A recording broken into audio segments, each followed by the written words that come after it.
Hi and welcome back to my beautiful office. Australia, Victoria, the state that I live in. We are back in lockdown, stage 3, with an added bonus. We have to wear masks in public. But man, you know what?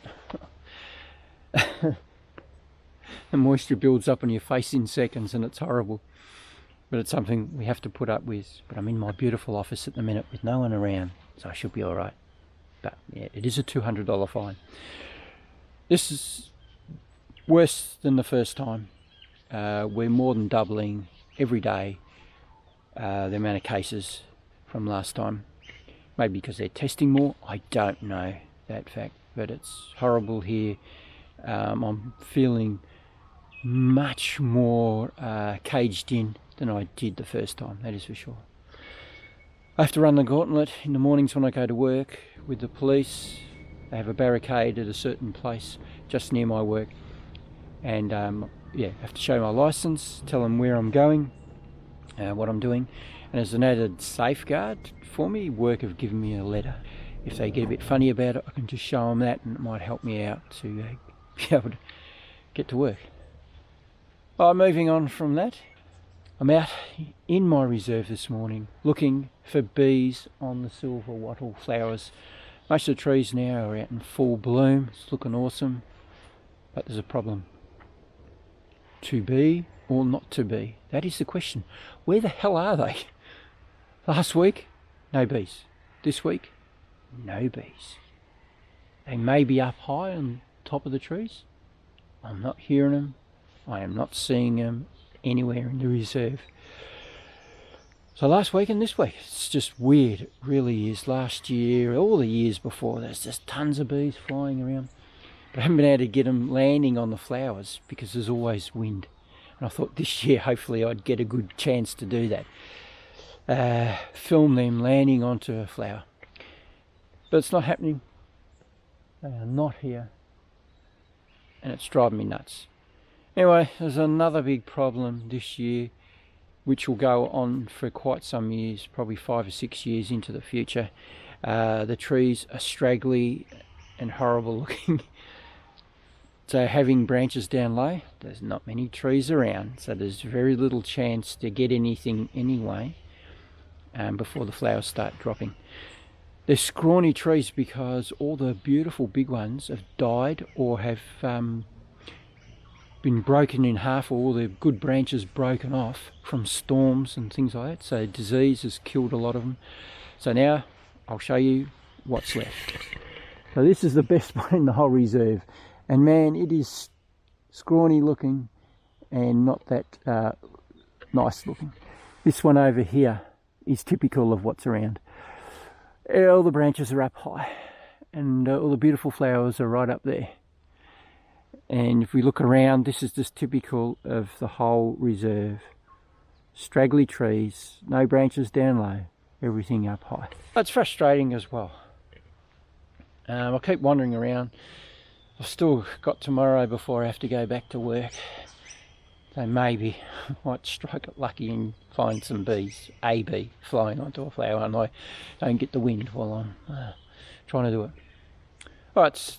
So what I'm going to do from here on in with this video is we're going back into the past. I'm going to have a slideshow of all the photographs I've taken in this reserves of birds and animals, like my passion, the Agile Antechinus, which I'll leave to the end, and the flowers that I've taken in here, like orchids and things like that. Walk you through my thoughts with the photographs from when I've tried to take a photograph that represents the bird, that best represents a bird's true character, by studying their postures, you know, when they land on the branch, what would best represent them with action and all those sort of things. So I'll walk you through them, and we'll get started now. I'll stop waffling on.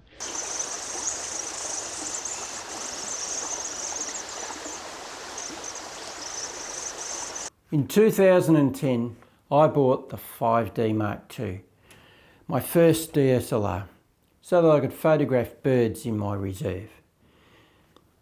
My thought process right from the start was find a bird that's just starting to build a nest so that you could follow it right through. Learn about its behaviour, how it builds a nest, how it interacts with its chicks and its partner as well, so that I could get that insight into a photograph that would best represent the bird's true character, but also be able to get a beautiful image right before the chicks leave the nest of them fighting with each other to get to mum or dad that's bringing in an insect or a worm or something like that. Wings spread out, lots of action. That's what I envisioned right from the start. Now, the first bird that I came across was the roofless fantail. Got it right from the start, got some really nice images, and that spectacular shot right at the end. Now, I have not been able to duplicate that shot since. For one reason or another, all the thousands of birds that I've watched build nests and bring up their chicks, they either fail before the chicks leave the nest, or as I've left, they've flown out of the nest, or in the mornings just before I get there, they've flown out the nest and will be sitting up there on a branch. I had to work with a camera that has a terrible focusing system, sluggish, slow, and it doesn't understand what you want. So what I learnt was to not fight that, to learn how to work around it. So for the 5D Mark II, I thank it for that. It taught me a hell of a lot and made me a better photographer for it. But the biggest thing I learned out of that whole episode was you have to be there to get the shot, especially when we're ramping up to getting close to the chicks leaving the nest, because you're going to miss it just like that. It happens in seconds. So as I got closer, I spent more and more hours there watching, studying their movements, seeing whether they were getting close to being ready or not. Not staying in bed thinking, oh, it's so cold, I want to stay there. No, you have to do it. If you want that shot, you got to get out there every second that you possibly can. And I was lucky enough, crack of dawn just before the sun come up, I got myself ready. Got some beautiful light coming through, got my shot. Seconds after I took that shot, the chicks left the nest. So there's probably the biggest lesson that I learned with photographing birds that are nesting. You want that shot, got to put the hours in. Doesn't always work out for you for one reason or another, but if you put the time in, you'll get it in the end.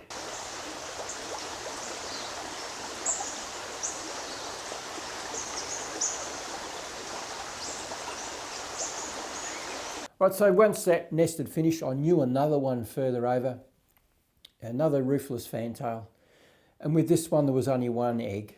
One chick had survived right to the end as well. But this one was in a different position. It was better to try and get a photograph of the mother or father in flight coming up to the nest. I tried my best. This camera, useless, friggin' useless.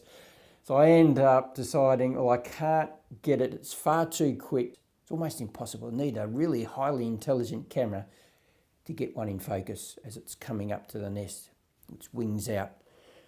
So I end up in the end with this 5D Mark II, just focus on the chick and try and time it as mum comes up, and hopefully she's on the same focal plane and we get something. It never happened, but I had a lot of fun. I learnt a lot as well.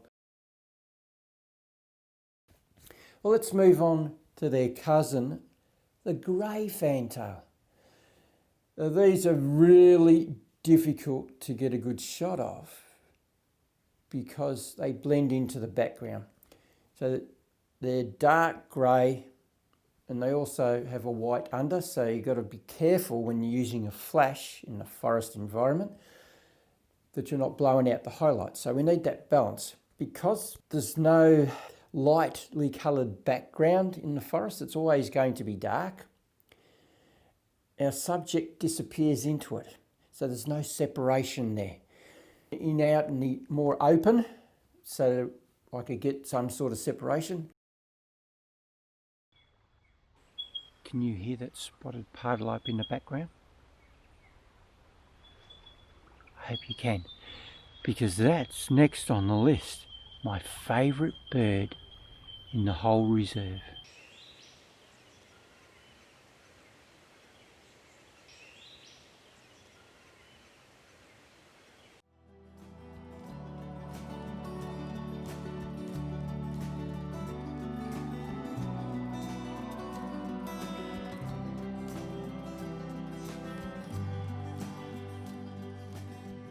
I'd like to share with you something that I came up with to get action shots of the spotted pardalope. They're so fast and really hard.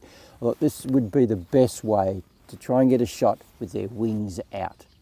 So that's a wombat burrow just down there, and they nest in the top. Actually, there's one above me at the minute waiting for me to go so it can clean it out. So they've been coming here for years. So what I thought I'd do is, there's nothing for them to land on. Don't want them to continuously go straight in there all the time and not get anything. That I'd put a stick in the ground, just like this, set my camera up in manual focusing, and not focus on the branch. I thought the best way to do this to make sure their wings are out is to actually put another branch about an inch away and focus on that. Then pull it away, sit back, have the camera in continuous shooting, and as it comes down about a metre away, start blasting away, and hopefully I would get one that would work out that it's in focus.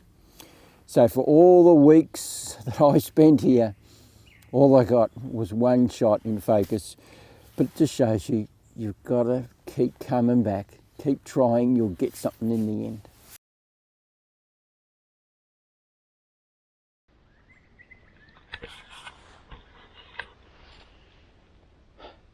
No bees. That was a very active hive, and it has been for probably about 6 or 7 years that I know of. But they're gone. I have to go and check the others. There's 2 more. But my suspicions are that the European wasps have discovered their hives and they've wiped them out. They do that. It's possible. Just a theory. But it's looking like the answer, that they've either moved on or they've been attacked by the wasps. So it's very sad, very sad. No bees in the reserve at the minute. What are we going to do?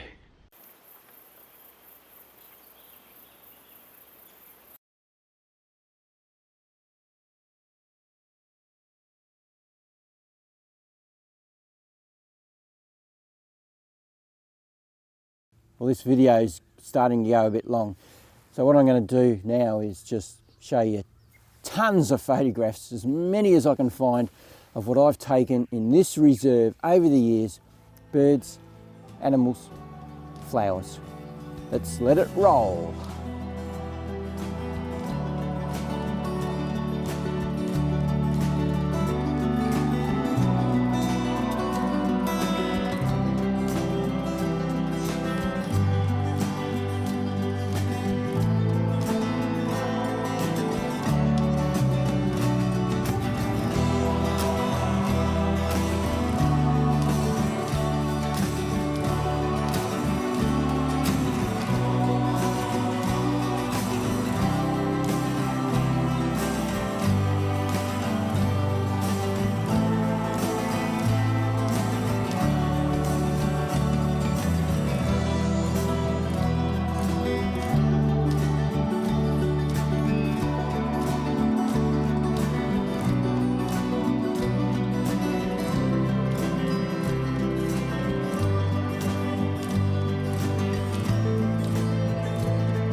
I've woken up to a beautiful foggy morning.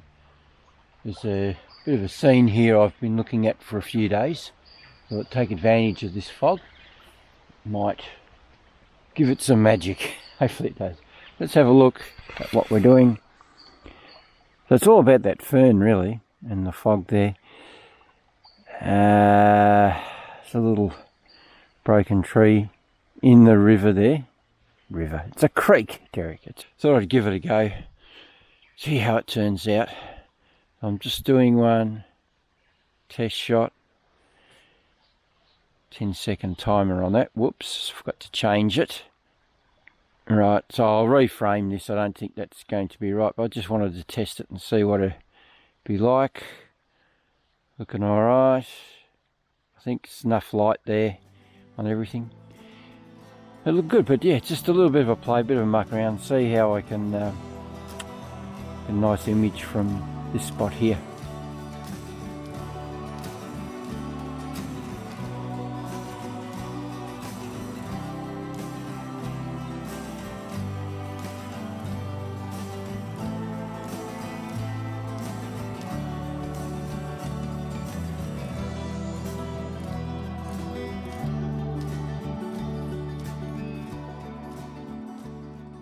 As you can imagine, that wasn't even a third of the images that I have.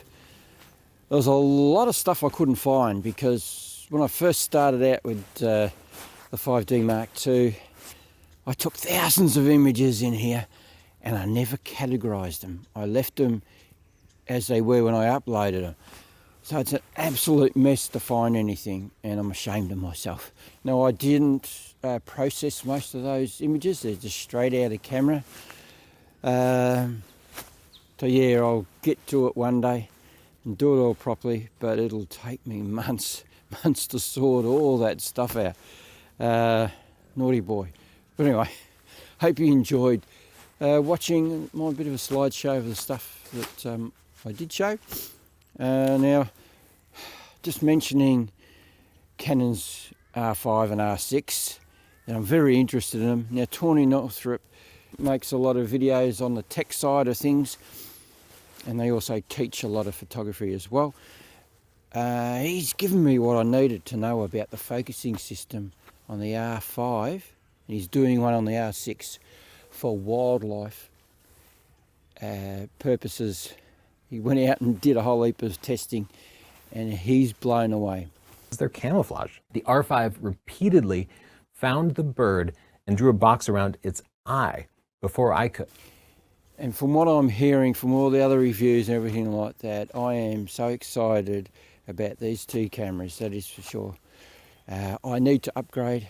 The 17 Mark II can't give me what I need with the Agile Antechinus, so I'm desperate for a new camera anyway. It's old in the tooth, and it's time. It's time to move on.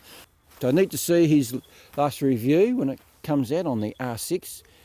That's what I'm leaning to now. I think the R5, a lot dearer, and it's got a lot of stuff that I don't need, where the R6 is more like it. Now please leave a comment in the comment section about your happenings with COVID-19 in Australia at the minute. Since I started this video, it has gone far worse, far worse.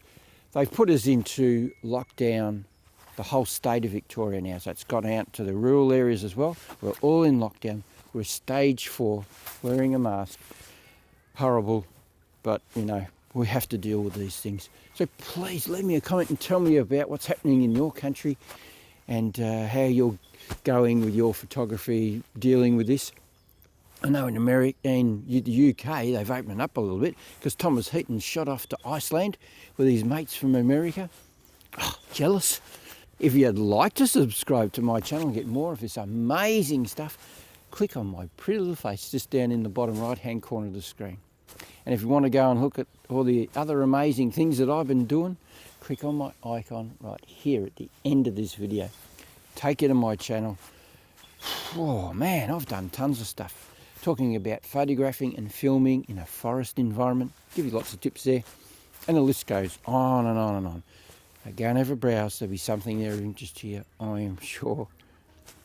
Yeah, just remember, if you don't do, you don't get. So get out there and start photographing and filming wildlife. And I'll catch you on the next one. Do you mind? I'm trying to speak here. There's always a heckler in the forest.